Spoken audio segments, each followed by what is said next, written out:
করছি কবি সুকুমার বড়ুয়ার লেখা কবিতা স্বাধীনতার গান। মৃত্যুর মুখে যারা দিয়ে গেল ছাই, চিরদূর জয় ওরা আমাদের ভাই। হাসি মুখে বুক পেতে পারে যারা গুলি খেতে, তাদের তুলনা আর কোথাও না পায়।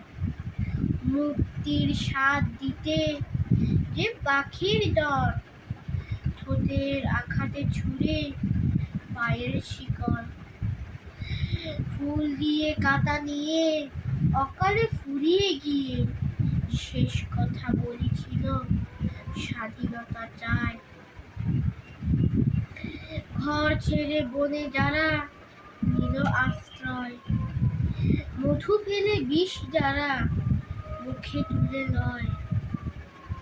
তোমাকে আমাকে যারা করেছে বাঁধন হারা, সেই শহীদারে লাখো সালাম জানায়। চিরদূর জয় ওরা আমাদের ভাই।